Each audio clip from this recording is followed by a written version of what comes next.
Hello,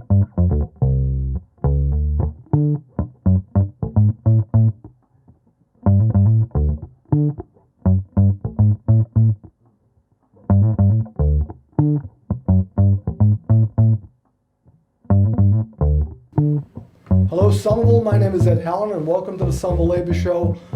We're continuing on with the Shovel Ready Further Forward program that we have. We did one about a week ago with Rand Wilson of the SEIU, and we found to be really incredible some of the work that Somerville Stands Together is doing. So we want to continue on with this because we know the importance of these shows and want to make sure that we bring it to the residents of Somerville. We also want to welcome anybody else that's watching on SMC and all the people that watch. We have a lot of people actually watch on our YouTube channel as well. So before I introduce our guests, I want to talk about Judy Leff, who represents 350 Mass. And it's a statewide environmental organization combating climate change in Somerville, along with Somerville Stands Together, along with the coalition of Somerville Stands Together. And 4 years ago, leaders of both SST and 350 Mass wanted to work together to connect the goal of transitioning renewable energy and achieving social, economic, and racial justice. So before working on climate change, Judy had nearly a 40-year career working on workforce development. And that's going to be a real focal point of our conversation here today as well. That's something I'm very interested in discussing. While finishing her doctorate in sociology, she worked with the Dukakis administration on programs for displaced workers. She wrote a series of case studies for the Harvard Business School in the industrialization of the steel industry near Pittsburgh and its effects on workers and local communities. This led to work with an organization of displaced steel workers. For 15 years, Judy served as a principal investigator on several federal government grants to create skill requirements for advancing technology industries and developed a technical curriculum used in high schools, community college, and technical colleges. These prepared people, particularly low-income people of color, for well-paying entry-level technical jobs with career opportunities. She also served as an evaluator for the national technical projects. Judy now applies her knowledge and learned from her earlier work to helping achieve the combined goals with Somerville Stands Together and Mass 350. And what I want to do is I want to welcome you to the show, Judy. Thank you. Good to have you here. Thank you for being here. Great to be here. Yeah, I mean, I've got a bunch of questions I have to ask you about this whole climate forward change that's going to be happening with the city of Somerville and what the mayor has done with his administration and the difference between the two.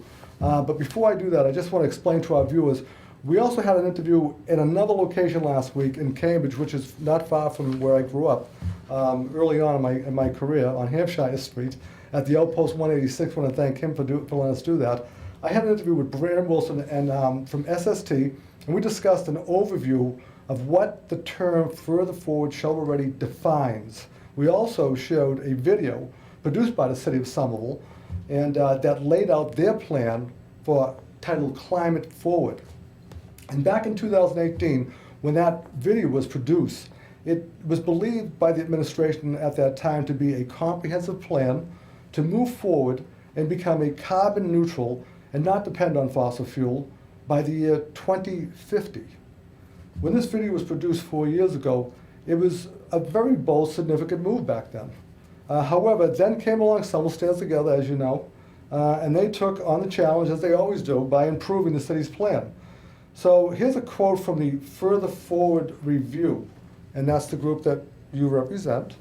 The quote is, "The Further Forward Working Group reviewed the Somerville Climate Forward Plan, and it was impressed by its data-driven approach and comprehensiveness. However, we realized there were several significant omissions." So I want to welcome to the show, Judy. I want to ask you the same question I asked Rand Wilson last week. What is the difference between the city's climate forward plan and the SST forward plan, their Further Forward plan? What's the difference, just at the beginning? Okay. First of all, thank you, Ed, for having me here. Hey, it's my pleasure. It's really great. That's what we do. That's what we do here. Okay, the difference between the two plans. First of all, I just want to kind of reiterate what you just said. that we thought that the Climate Forward Plan was really impressive. It was based on a lot of data from at least 2 reports that the mayor had commissioned, one on the vulnerability of the city to climate change, and the other on the effects of carbon dioxide in the atmosphere and how it was going to affect climate and what had to be done. And so we were really impressed with the plan. However, we felt there were some things missing, mainly because we thought it wasn't looking through a certain lens, or I should say including a certain lens. You know, there are a number of lenses you can use. So it wasn't focusing on some issues that we thought were important. For example, one of the 3 goals of the planning, of the Climate Forward, the original plan, was equity. However, they kind of mentioned it and said we want to promote equity, but they didn't go into specifics. And we felt it was really important to kind of infuse the goal of equity into every bit of the plan, because that's a very important goal that any community should be working toward, any government should be working, we feel. Right. So, and the other thing is, because they weren't focusing on equity, they weren't including some of the people who should be included in the visioning and the planning and the implementation plans. For example, you know, working class people, poor people, unions, the labor unions that represented working class people, people of color, black and brown people, immigrants. They included some women, but not enough women. This is what we observed from seeing. And did you find that was largely absent in the plan? Yeah. Yeah. Largely absent, I would say. Yeah. As I said, there would be statements, we are going to pursue equity, and we value equity, but we didn't feel that they really went into how are they going to do that, and what do they mean by equity, and how are they going to do it.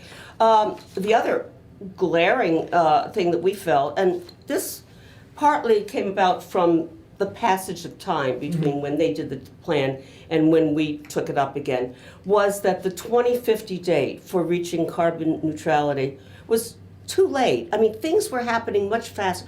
The climate change was happening much faster. It was much greater. All these reports were coming out. You know, scientific reports saying, the ice caps are melting faster, the sea is rising faster. All these catastrophes are happening much faster than was anticipated. Of course. So we felt that had to be addressed by moving the date for carbon neutrality from 2050 to 2035, and establishing some benchmarks along the way so that they could really track what was happening. So were they on? Let me ask you this time. question. So there's a sense of urgency.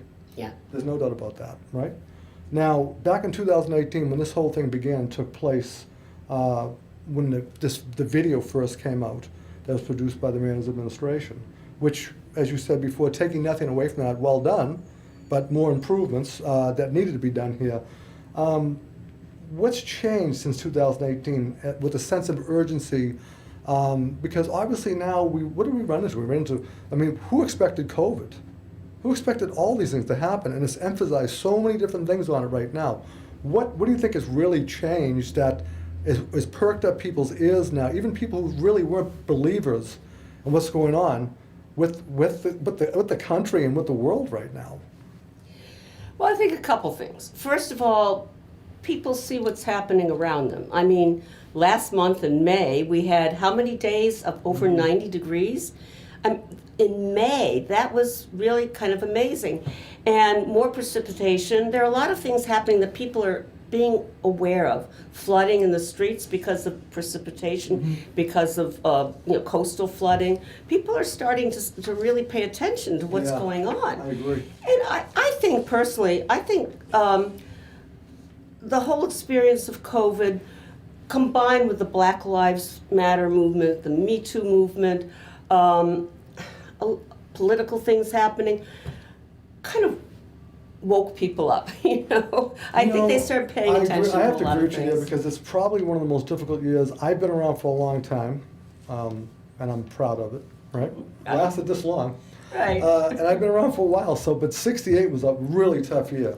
really, really tough year. If any of the younger viewers want to go back and take a look at what happened in 1968, we don't have to bring it up, but we'll tell you that was a really hard year, and this is the only comparison that we can compare 68 to what happened in 20 and 21.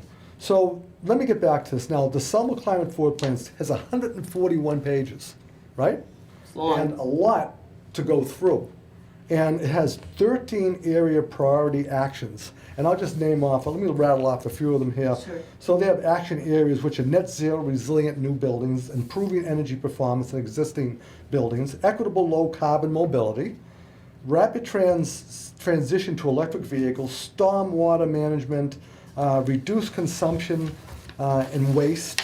They also have, let's see, healthy and resilient community, pathway 100% renewable energy, culture of climate action, city government leading by example, state advocacy, carbon neutrality, and finally, regional collaboration for coastal resilience. So the Further Forward group has met several times, maybe more than several times, many times actually, over the past year.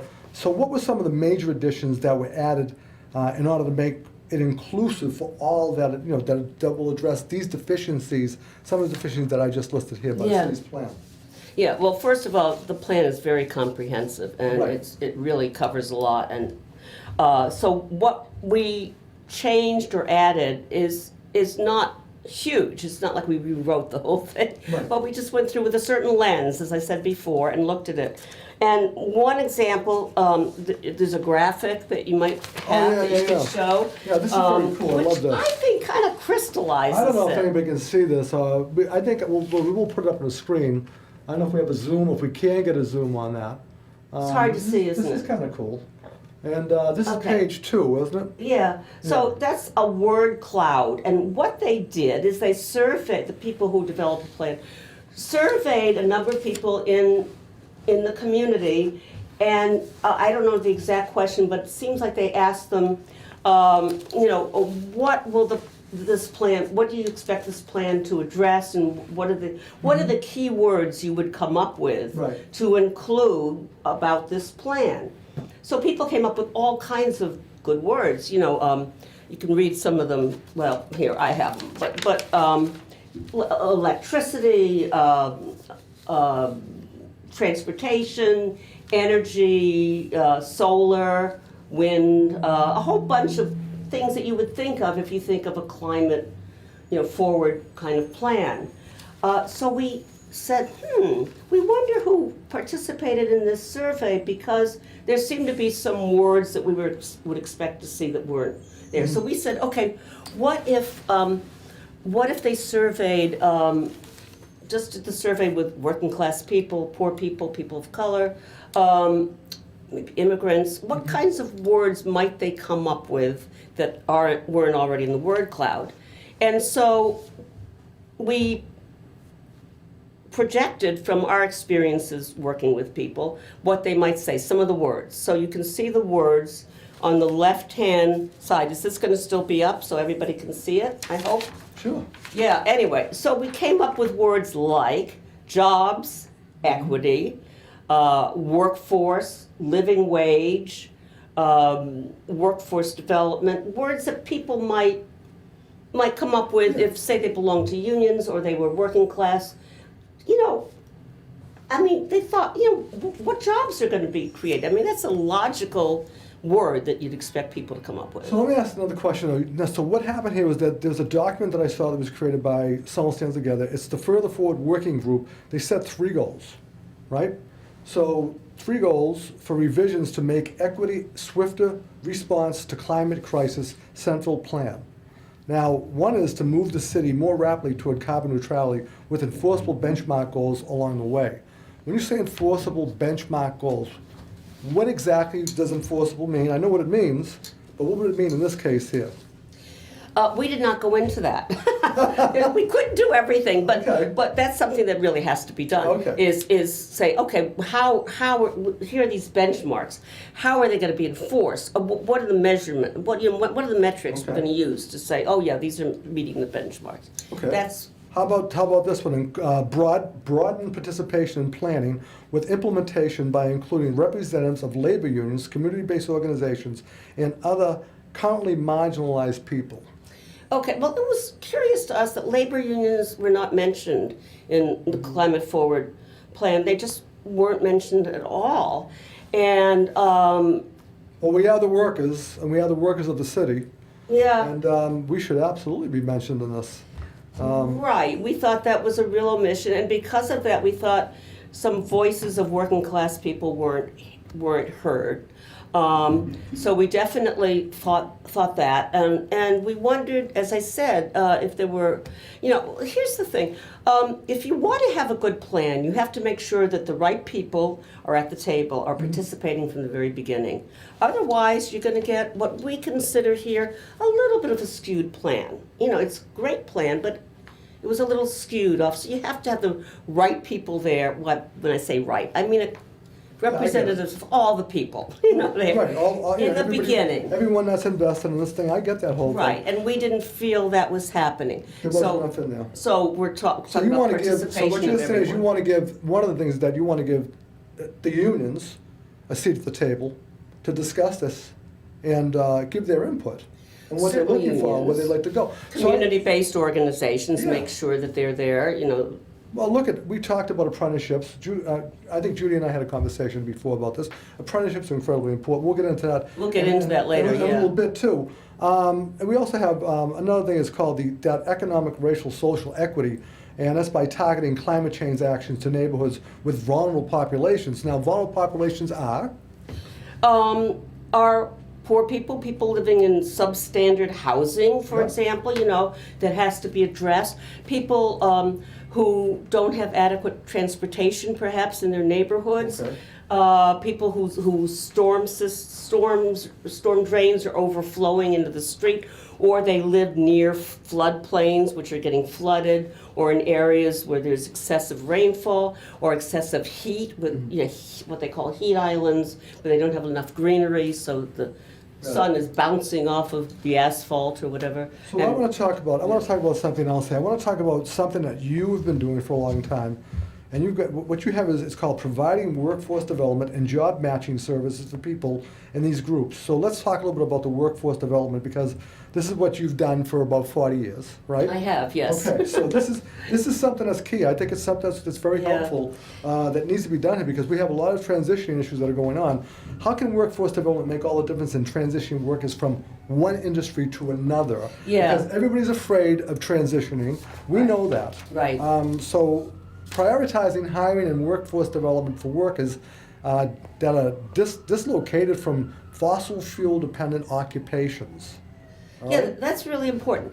First of all, I want to say that when people hear the word workforce development, they either get anxious or nervous, or they get angry, because they think, I'm a pipe fitter, or I work in this kind of job. You're going to totally retrain me to sit in an office with a computer, Yeah. and they get really angry. We're not going to do that. And I don't blame them. That's not what workforce development is going to do, not good workforce Right. development. What good workforce development does is they assess people's skills. What can they do? What do they know? What are they able to do? Mm-hmm.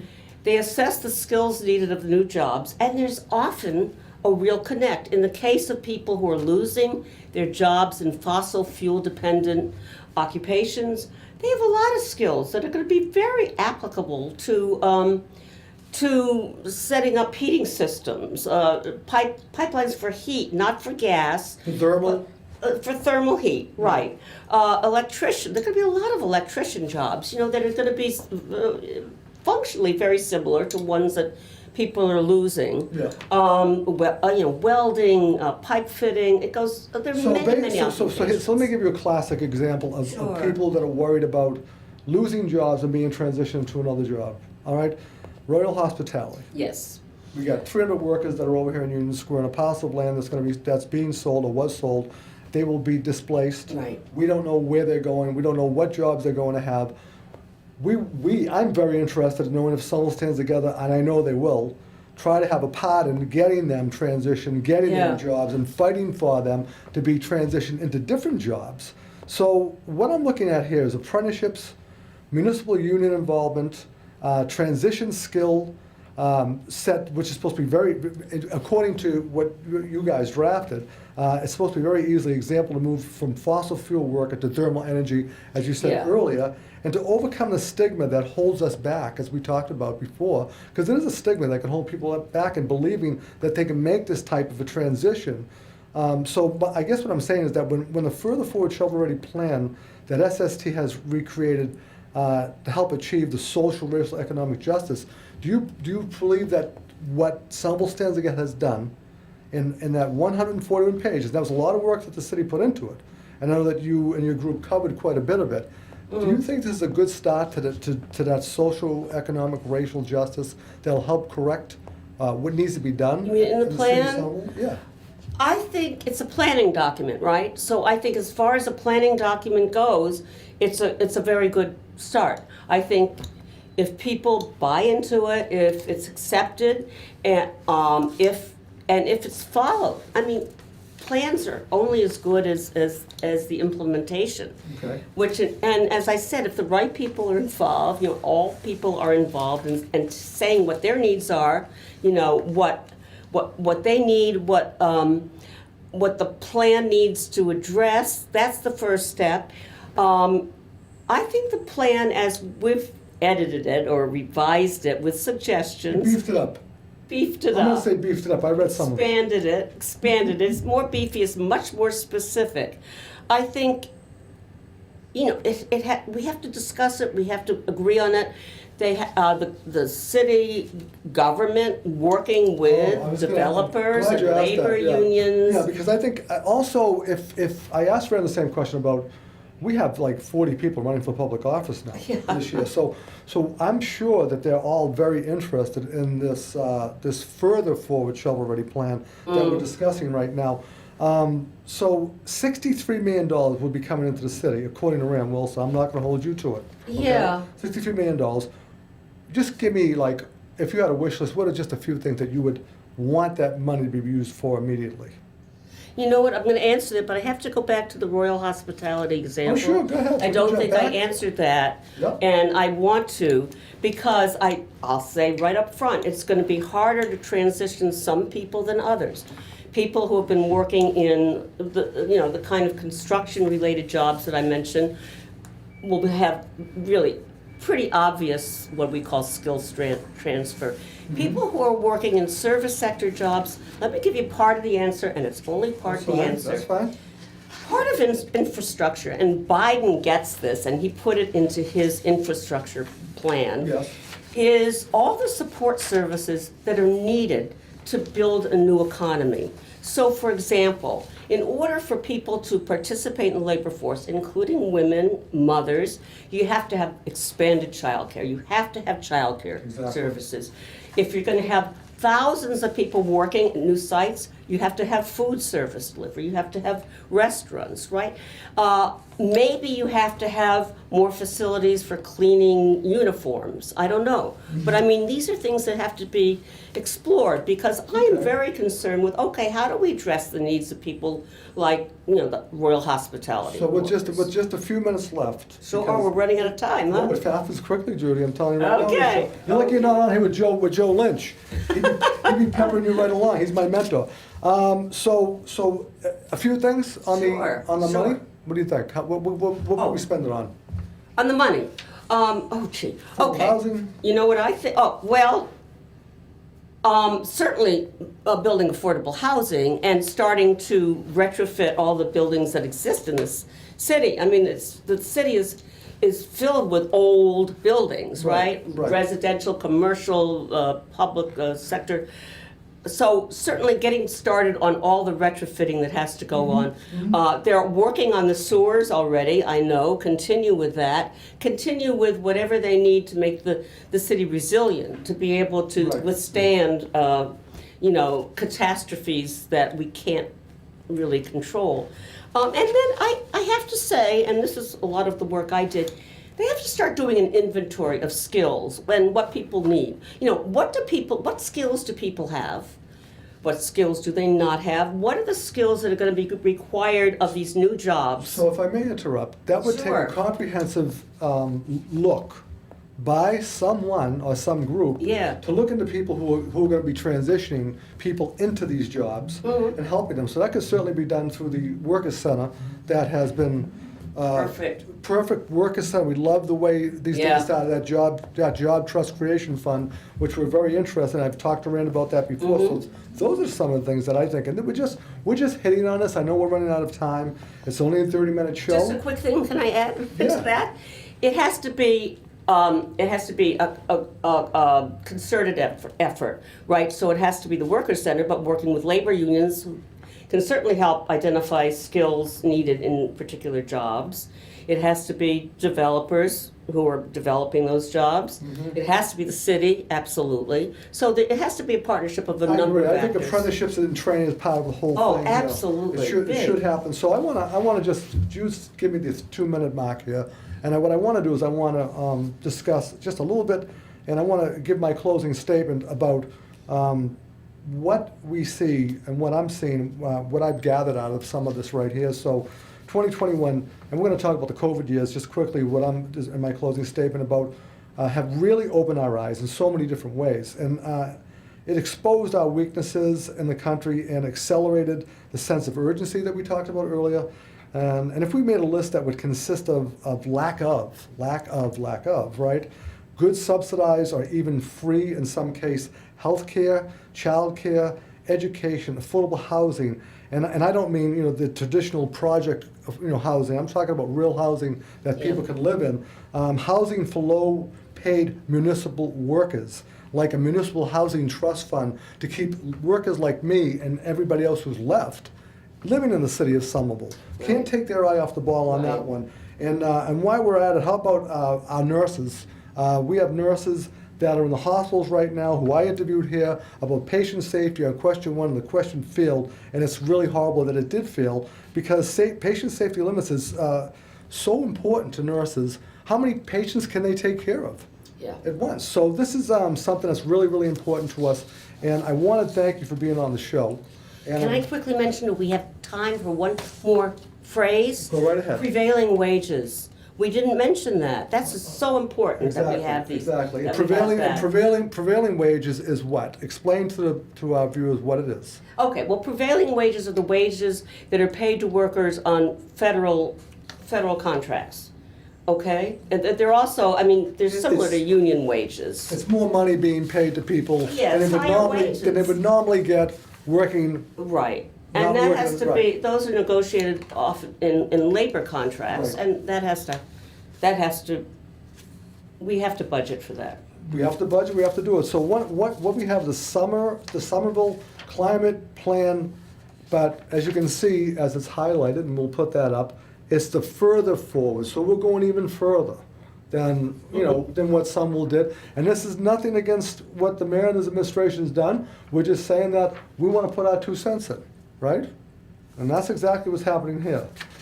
So in my closing, there's this thing that Bob Marley did. I heard this song the other day. I know Jude's laughing over there again. But I love music. I love songs and vocals. And lyrics mean so much to me. So I'm going to give you just a little something. I'm not saying it's super appropriate for the times, but we're closing out here. And the song that I have here is "Catch a Fire," and that's by Bob Marley. So, slave driver, the table is turned. Catch a fire, you're going to get burned. Every time I hear the crack of a whip, my blood runs cold. I remember on the slave ship how they brutalized our very souls. Today, they say that we are free, only to be chained in poverty. Good God, I think it's illiteracy. It's only a machine that makes money. Slave driver, the table is turned. Catch a Fire by Bob Marley. So I want to thank all of you for watching, and we hope you'll come back and watch our next show. And we never know what the next show is going to be, but I can tell you it's going to be about labor and it's about somebody struggling. So with that, Judy, I want to give you a shirt. Okay, Oh, great. that's your Thank you. Love SNEA it. picket shirt. When we fight, we win. Hope it fits. Oh, it'll fit. I want to thank Jude Sylvain for being back in the studio. I want to thank Greg.